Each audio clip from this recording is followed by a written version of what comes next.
Welcome back to the show, everybody. My name is Shane, and I'm here with Mark, Hey. and we are the Fantasy Football Pros. So, Shane, how did you like this play-in week, whatever you want to call it, to get into the playoffs? I thought it was quite exciting.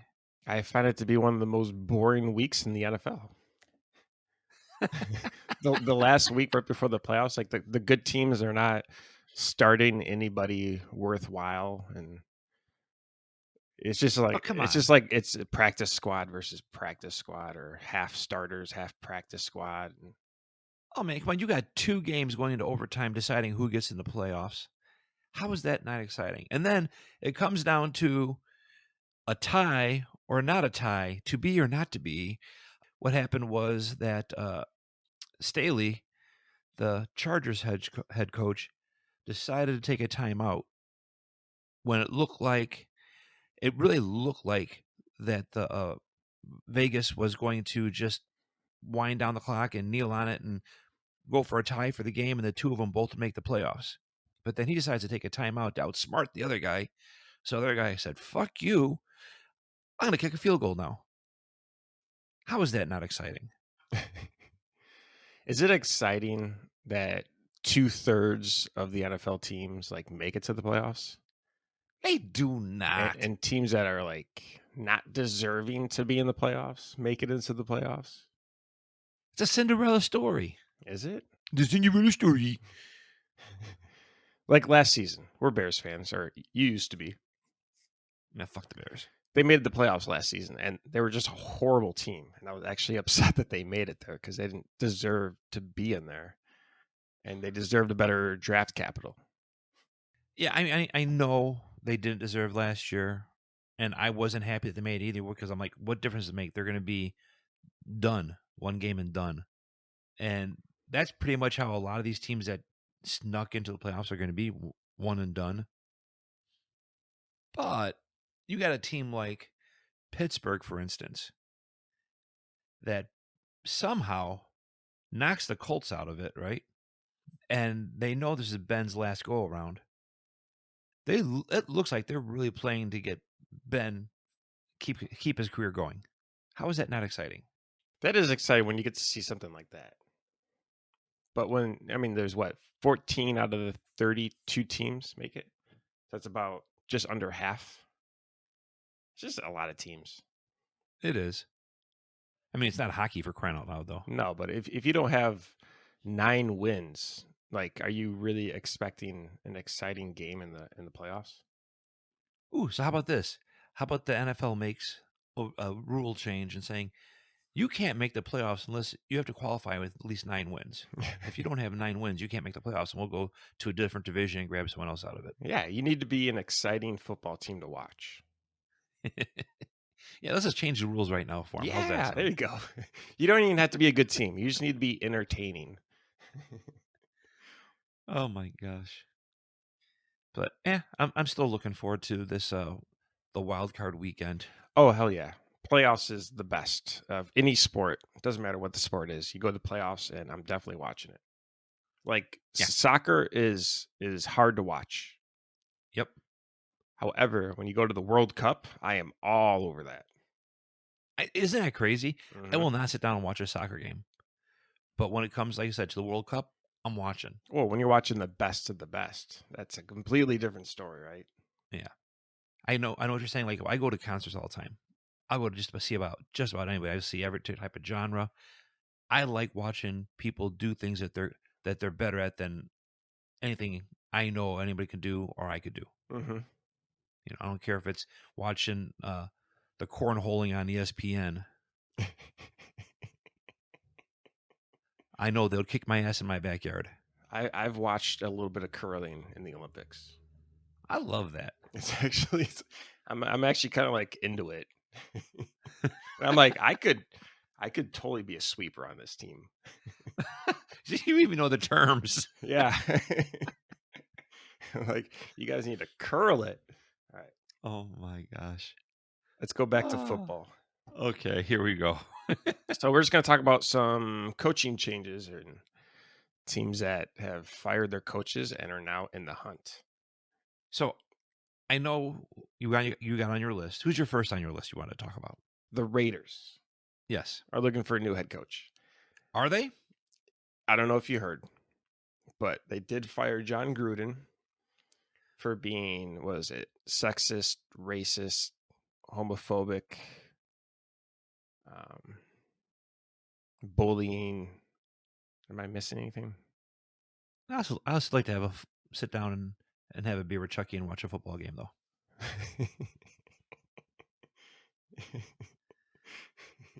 That might not be politically correct, but no. But seriously though, are the Raiders looking, or have they found their guy? I mean, this guy, their interim coach, has brought him into the playoffs, got him there, Yeah, that's a good point. and these players really seem to like this guy. Do you really think they're looking for anybody, or they're just gonna say, we're not interviewing for the job because we got the guy? You know, I'm sure they're going to ask their team leaders, mainly asking Derek Carr, like, what do you think? Do you like this coach? Because he seems like he is their only team leader. He's the only guy that backs up any player. You know, you get guys that get DUI and killed people and they're in prison, and he's still backing them up. And he was still backing up John after, Mm-hmm. the news of his emails got leaked out. He was still like, he's still trying to be political. And And it seemed like he was the only one. and the teams, I have seen interviews with his teammates, and they all appreciate him taking the leadership, and they do follow him. Mm-hmm. So I guess they could go to him and say, has this guy won the locker room? What's going on in the locker room with this guy? Do you think they're going to interview people just because they want to be politically correct and interview from outside the old white male race? Shall we say? You know what I'm saying? Because you're supposed to, anytime you have a job opening, with the NFL, you're supposed to be interviewing minority coaches. You're supposed to be giving them a shot too. Do you think? You're supposed to be diverse. Yeah. And was it last season? I heard that there was like a lot of black NFL like assistant coaches that didn't even get interviewed. I think one of them was for Tampa Bay, and I think someone in Kansas City. But I mean, they should interview, just see if there's anybody better out there. I mean, why wouldn't you? So they were 3-2 before the news of John Gruden got leaked out and he resigned. Prior to that, he was 22-31 in the 4 seasons with them. Yeah. Well, Not then, good. yeah, no. And then they promote to an interim head coach, Rich Bisaccia, and they kept saying they were going to look for a long-term successor to John Gruden, right? Mm-hmm. But this is what Rich has done since he was there, since he was the interim head coach. He had to deal with all the questions about John Gruden and keep the team focused, right? Mm-hmm. He then had to keep the team focused and release Henry Ruggs the third after his involvement in the fatal car crash when he was drunk driving and he killed that poor woman. Yeah. He then had to keep the team intact with that. He then had to keep the team intact when Damon Arnett was released after he was seen on video threatening to kill someone while holding a gun. So this dude has, I mean, we're talking about a gauntlet he's had to go through, right? Of off the field issue stuff. Yeah. Yep. And yet he's kept his team intact and got him into the playoffs. Yeah, that's pretty impressive. So what I'm saying is all the drama that this team has gone through and they still played for this man and got into the playoffs.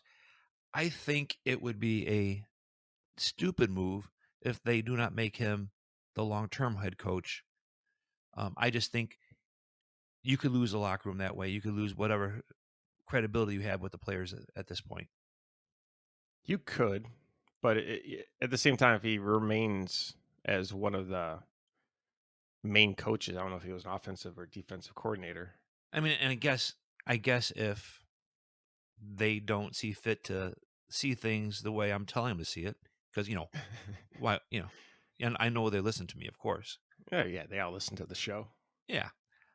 But he certainly, if he's not offered the job with the Raiders long term, I'm sure he's going to get some interviews with some of these other coaching carousels. We do know there is one coach or former head coach that probably won't be getting an offer from anyone in the NFL. But probably someone will hire him again for college. And that is Urban Meyer, Yep. the only coach to not finish the season. I mean, besides Gruden, but Gruden was like, I guess they were both kind of off the field issues, right? Yeah. They weren't performing the greatest, for their team, but it's just so much off the field crap that they had to deal with. Yeah. Urban, well, there was on the field issues, there was off the field issues, there was on his lap issues. And his locker room issues.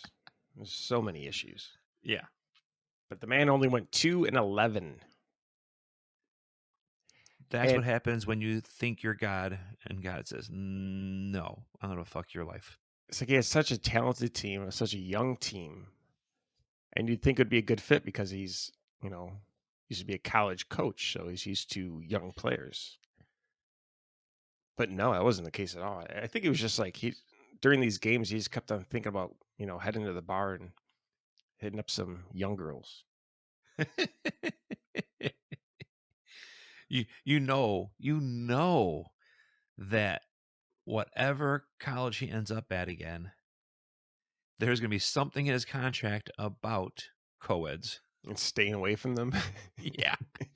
Like, you are not allowed to go to the college bars. You're not allowed to wear trench coats and you're not allowed to go to college bars. Trench coats are fine as long as you have clothes underneath them. Okay. But I mean, they have a very good team. So I don't think they're going to have much of an issue trying to find a No. replacement coach. No. You have Trevor Lawrence, and that's a nice little project that you could add onto your resume if you're able to get him, up and going. I think there's a coach down that lives in the state of Florida as we speak Mm-hmm. that is going to be looked at as a head coach that would fit there very well. I mean, he already was a head coach. Nope, you're not. Oh, Not who. we're talking about different people. Yep. Oh, ha. Mm-hmm. I'm talking about Mr. Byron Leftwich. Ooh, former QB. Mm-hmm. That's what I'm saying. He's down there already. He's in Florida. How's he done so far? I know you were talking about. You think I was talking about Brian Flores? Yeah, I thought you would think that. you tricked me. I did. He's the offensive coordinator for Tampa Bay. How's that offense been? Is he really? Uh-huh. Huh. I thought it was Tom Brady.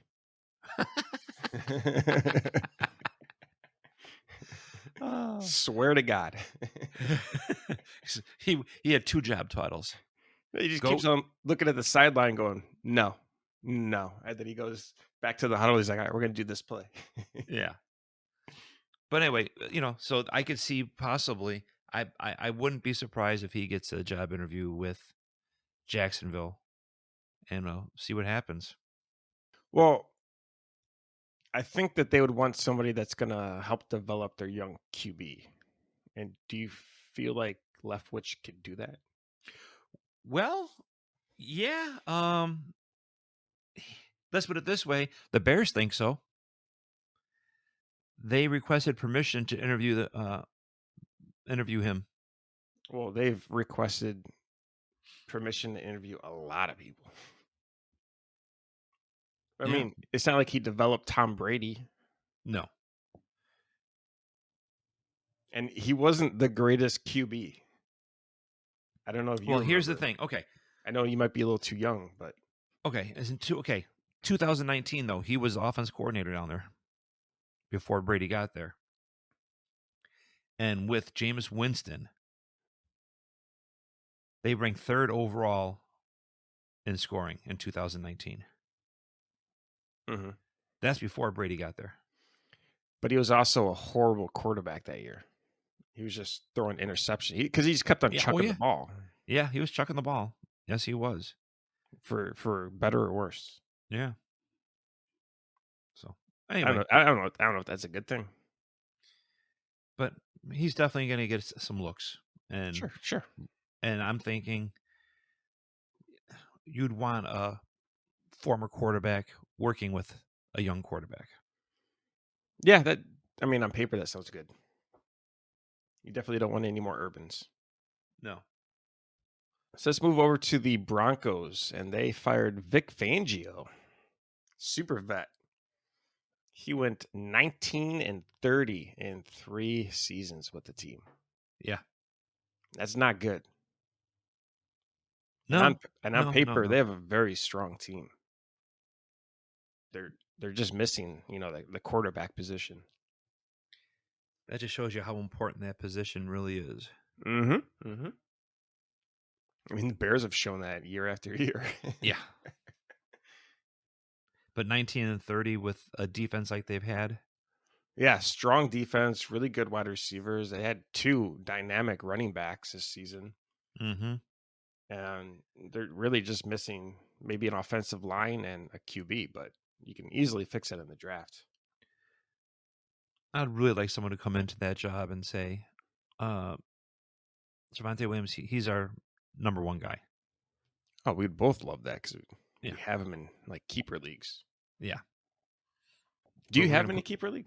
Or I do. My league the only keeper league? I'm in 3 keeper leagues. Oh, snaps. So I do have him on 1 keeper league. So I don't know. We'll see. That's the thing. I'm watching this one carefully because whoever they bring in, I'd like to hear what they have to say, what their strategy is before I make that decision in the keeper league. Mm-hmm. All right. Mike Zimmer's been with Minnesota for so long. Yeah. I can't remember who was the head coach before him for the Vikings. Was it Bud Grant? I'm just joking. That was from the 80s, sorry. 70s and 80s. I was going to be like, who? I know I just talked past your age on that one. I'm sorry. But yeah, it was kind of surprising. I mean, Mike Zimmer, he had a 72-56-1 record for the Vikings. But here's the key thing is the last 2 years with all that talent, they did not make the playoffs the last 2 years. Mm-hmm. Went 15-18. But, they had a very, very strong offense. It's just that their defense was just horrible. Yeah, but still, you can't waste talent like Dalvin Cook and Jefferson. You can't waste that talent. Mm-hmm. It's not very often you get something like that. And Madison. Yeah. Madison's looked amazing when Cook is hurt. But yeah, you just can't. If you don't win with that talent, you're not going to last long. It's another team that's not going to have much of an issue finding a head coach because they have a lot of really good pieces. You just need to fix up the defense. No, not at all. And matter of fact, we'll talk about some of the candidates, and one of them specifically said that is a dream job to have. And the Giants got rid of Joe Judge, who had an amazing 10 wins, 23 losses in 2 seasons. Oh. They're now looking for a GM and a head coach after missing the playoffs for 5 straight seasons. Okay, I got something to say about this one. Yeah. Okay. So Black Monday came and went, and he didn't get fired. Mm-hmm.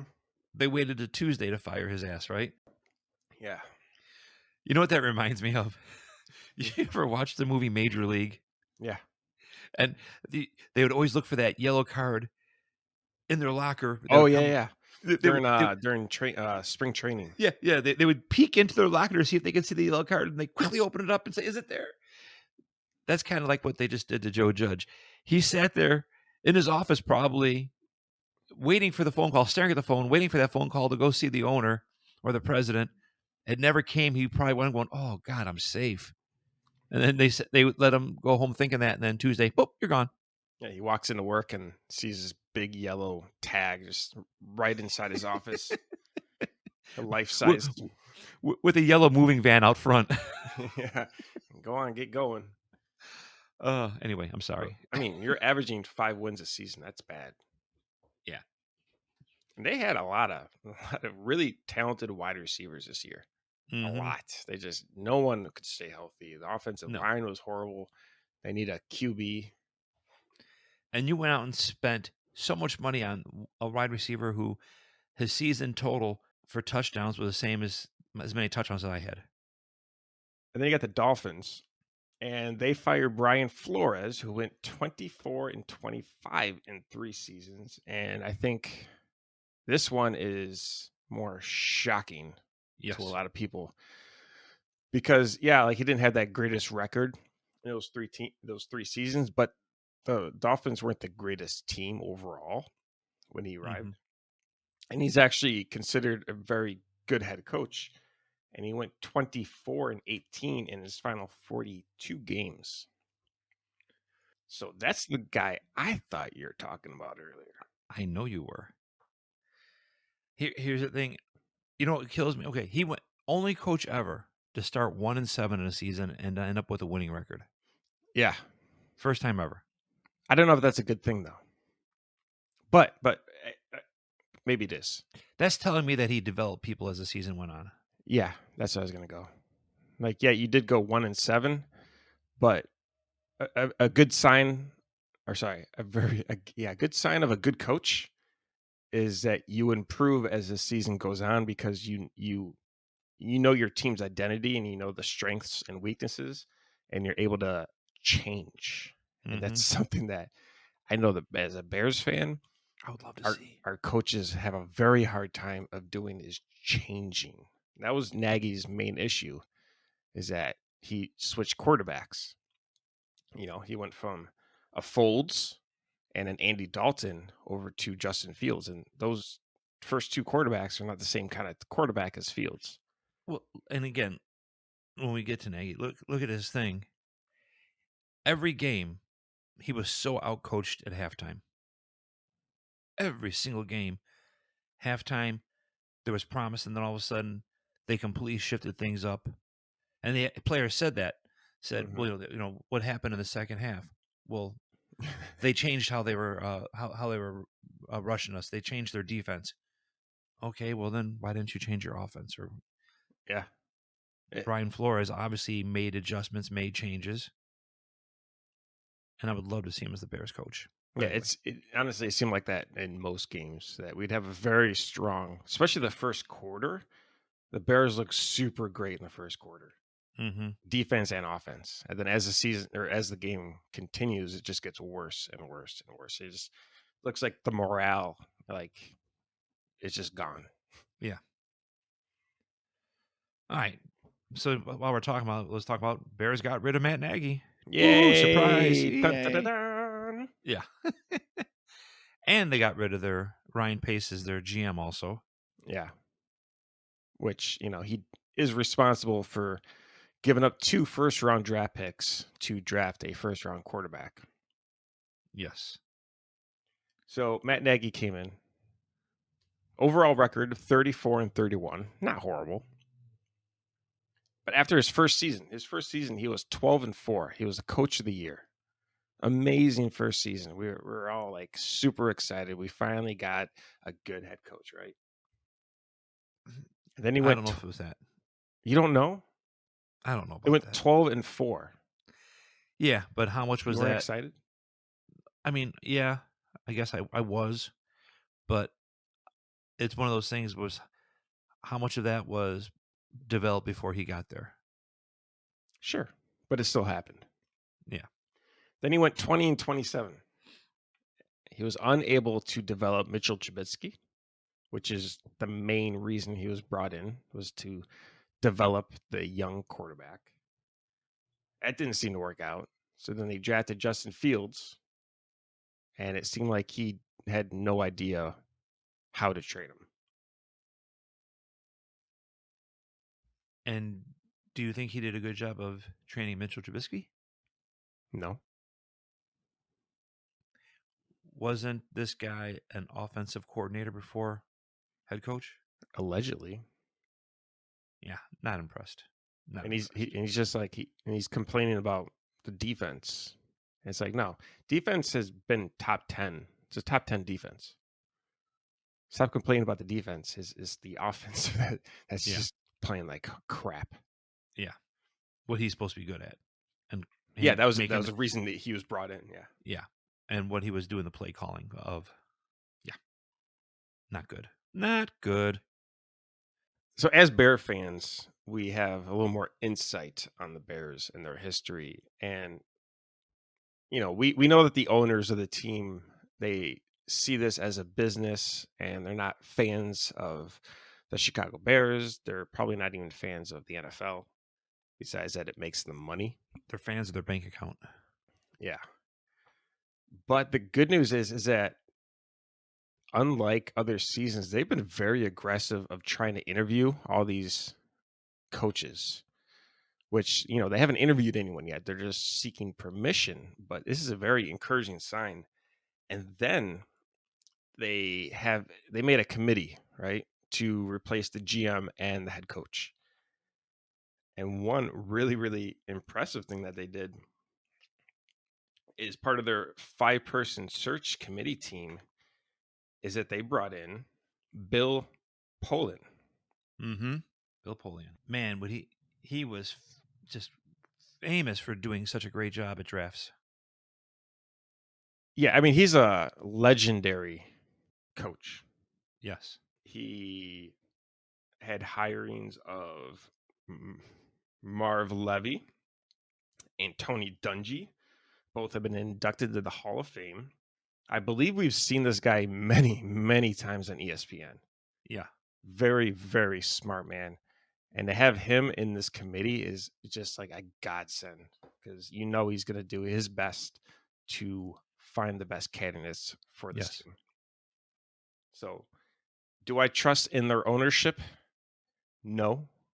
But the fact that they brought this man in to help replace those 2 positions, it kind of actually Shows that they're serious. yeah, it shows that they're like, okay, we need to have a winning team for us to make money.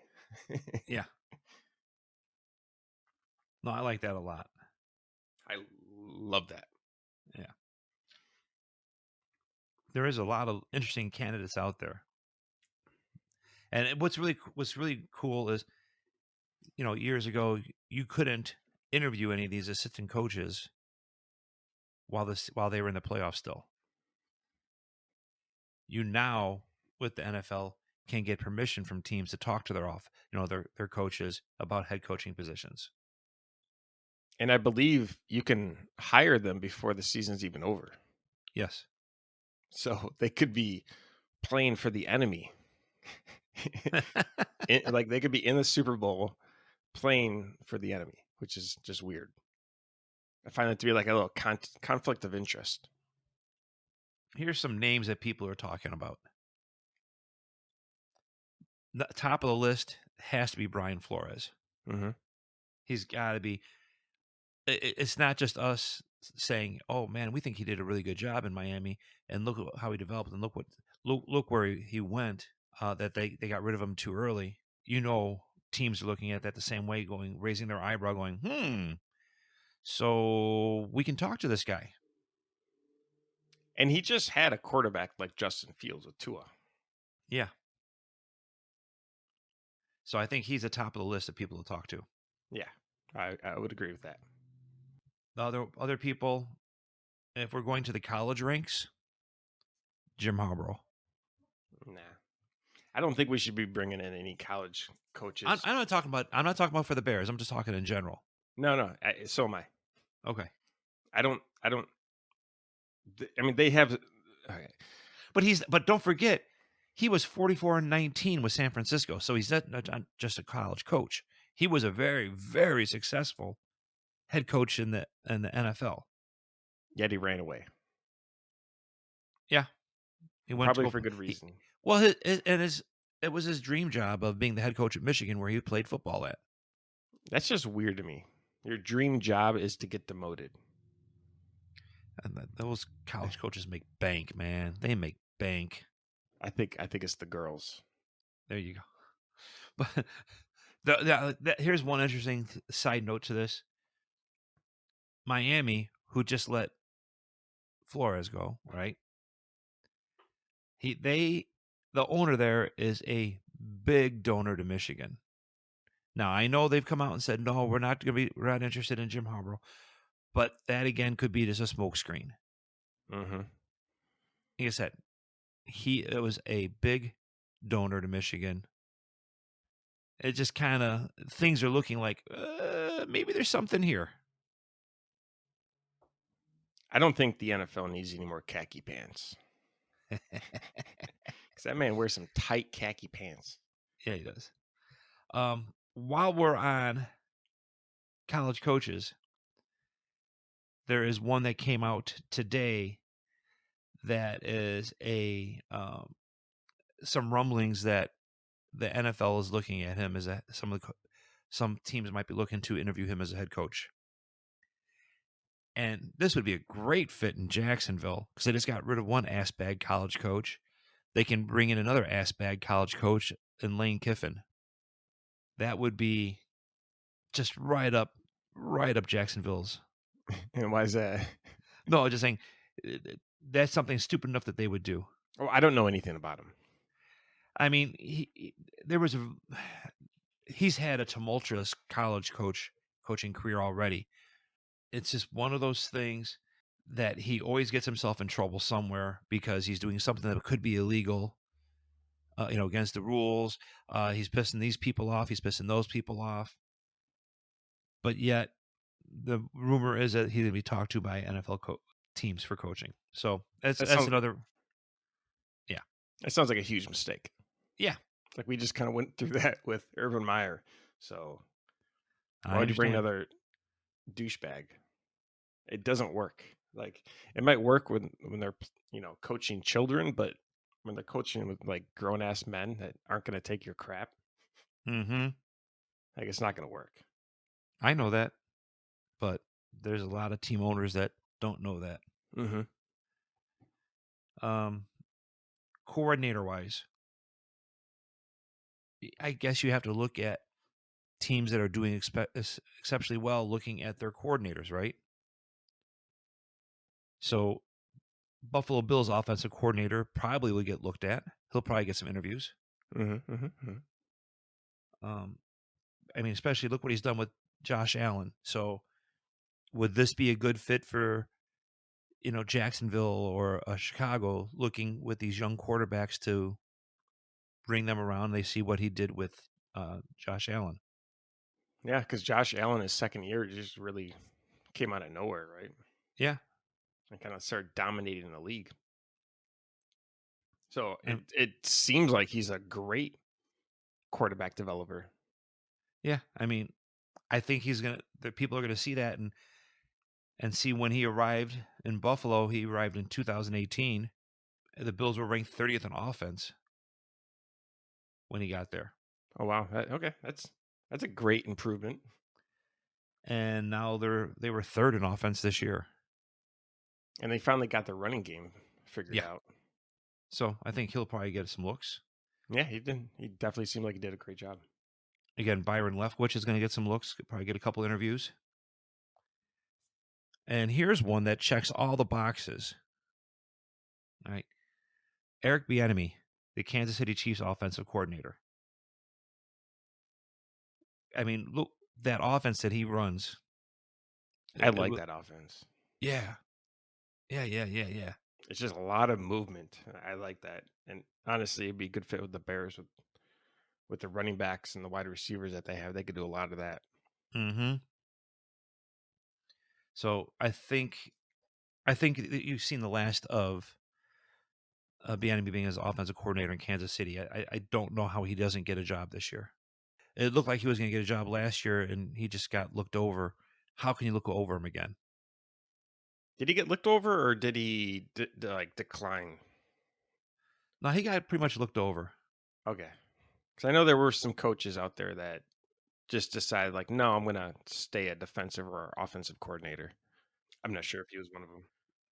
No. Definitely looked over. What about, just trying to think of offenses that are prolific, right? What about in Green Bay? Their offensive coordinator, Hackett. Do you look at him as No. no, because it's basically just Aaron Rodgers and Yes. you got nothing to do with this. You're just there Yeah. along out riding on his coattails. I could be on that team and be like, yeah, my team looks just as good. Okay. What's your play call? Tom, Aaron Rodgers, pass it to Adams. Oh, good play.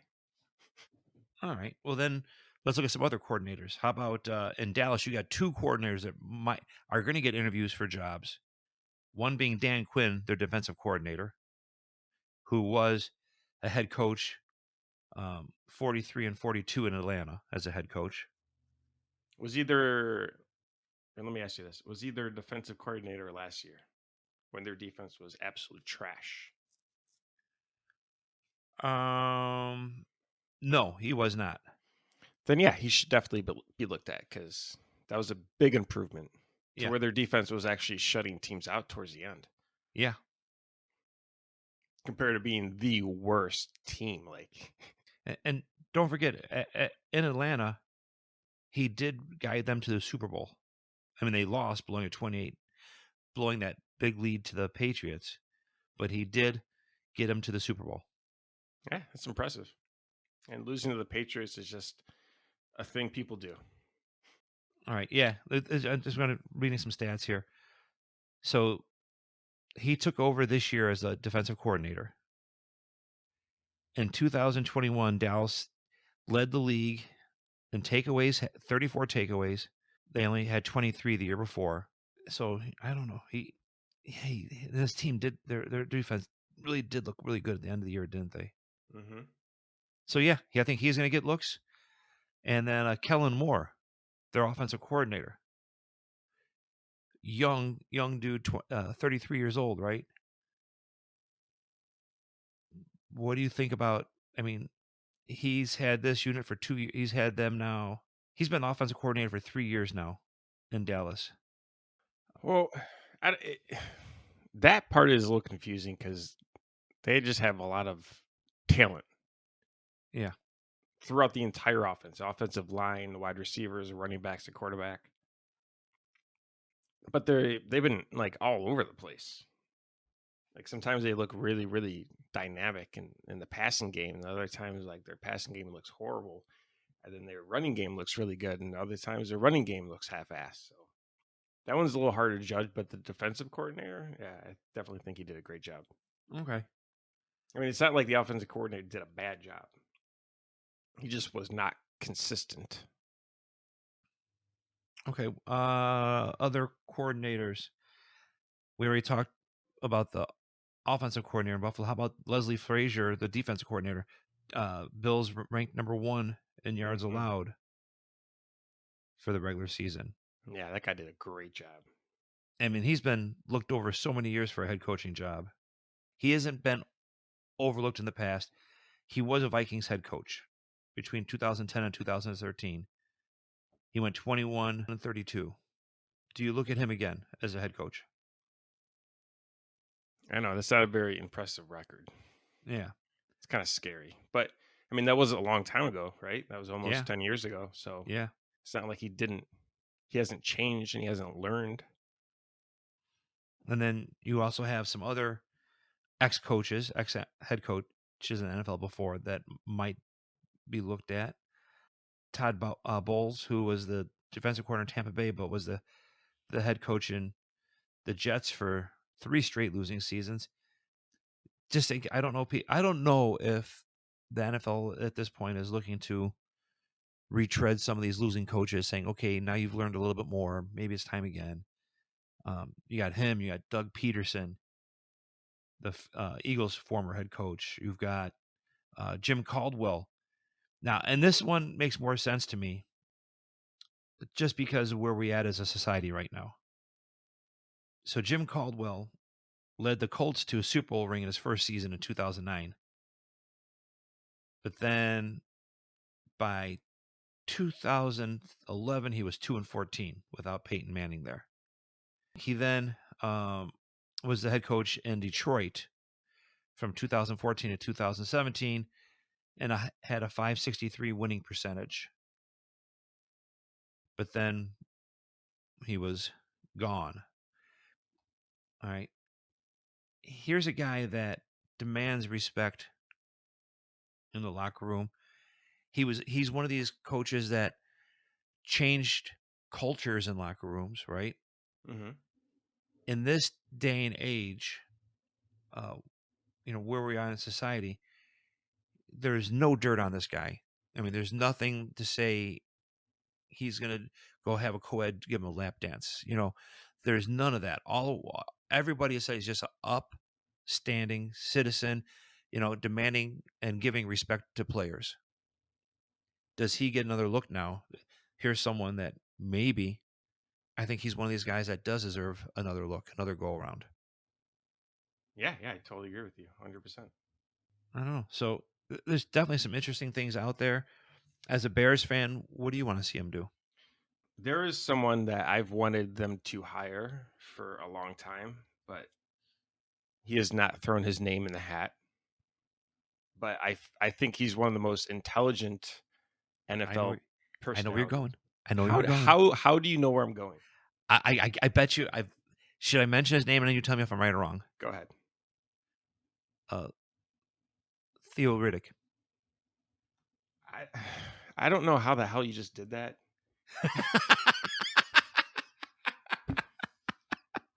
I mean, his name is Lewis, but Oh, yeah, Lewis. Yeah, it's Louis Riddick. But Lewis Riddick. how did you do that? How, like honestly, out of all the people we have not talked about this guy at all Never. whatsoever. Never. Never have we talked about him. How did you Never. get his name? I always tell people I'm part psychic. You're psychotic, all right. I don't know. I just had that vibe coming across this into my earphones. The fuck? I just had that vibe because you and I think alike on several things. We don't think alike on more things. But this was a guy on my mind I'd love to see as a GM. Oh my for the god. Bears.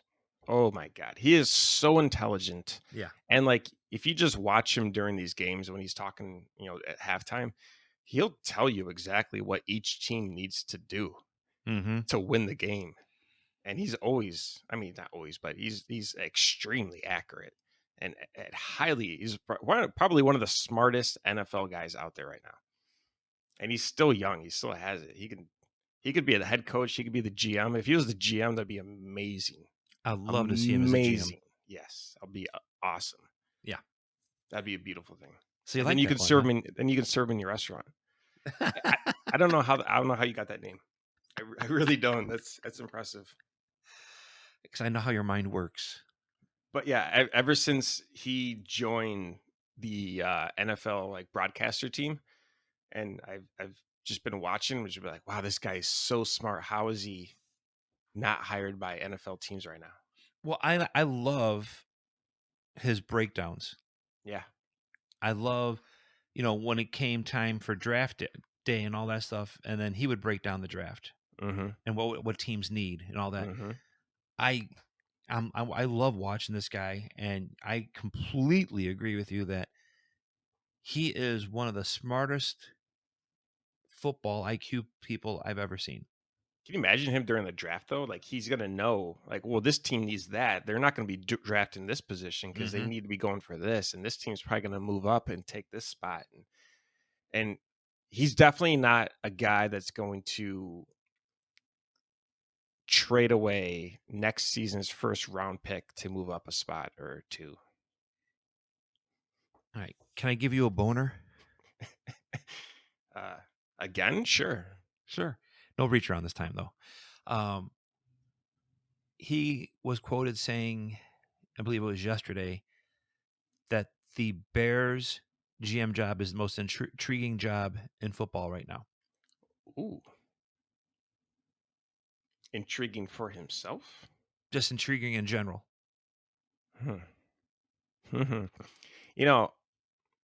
Was that his way of saying, "Hey guys, I want to talk to you if you want to talk to me"? This might give you a boner as well. The other day, I tweeted to the Chicago Bears that I give them permission to interview myself for whatever position they want. Oh my god! I am available. Oh, that's funny. I love it. I feel like I got insights that they don't know about. There you go. Can I have season tickets if you get the job? Absolutely. Thank you. You go box seats. I appreciate you.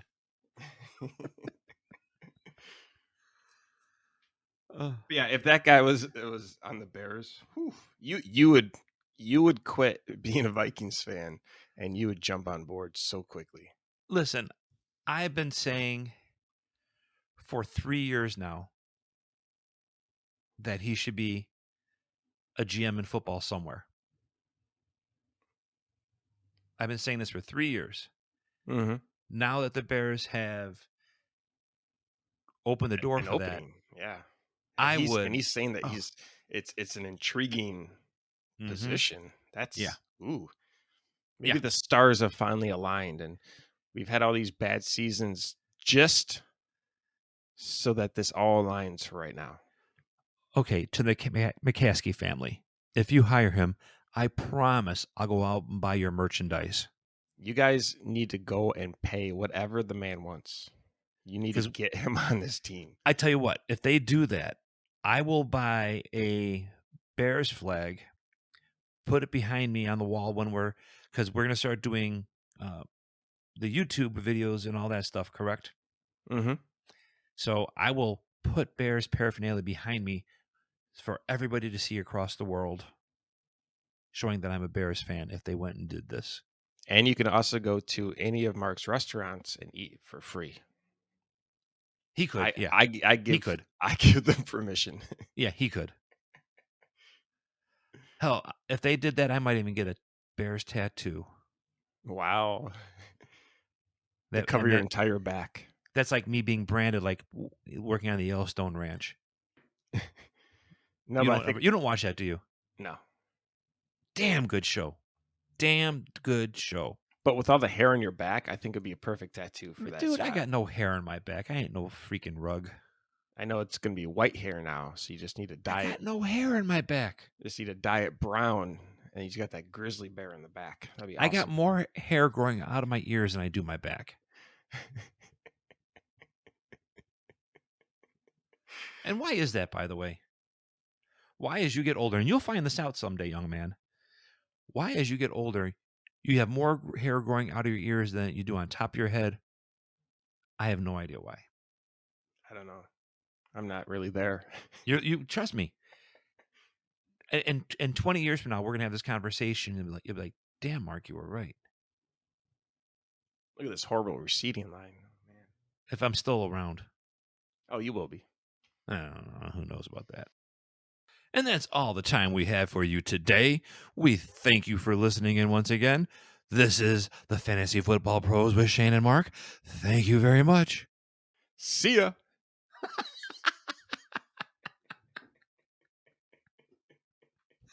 Oh, my God. Nah.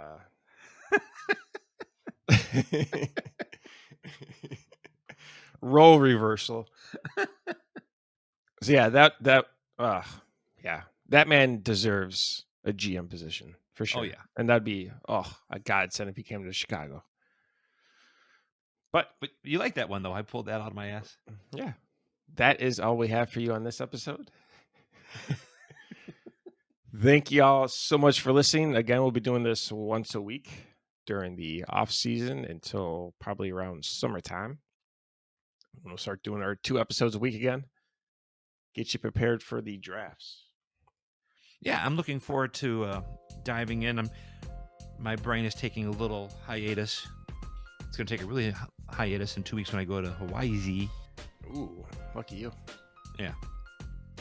But I'm already starting to think of players that are coming out now, for college players, and starting to look at those things. And yeah, it'll be fun to get back into the work of it for the pre-draft. We'll have to do a show just on where our predictions were before this, our draft rankings before the season, and how they ended up. Yeah, we'll have a show like that. We're gonna have a show about rookies, like the current season rookies at each position, and then we're gonna have some on incoming rookies, Yep. So yeah, that's all we got for you guys. Thank you so much for listening, and we'll see you next time. Arrivederci. See ya.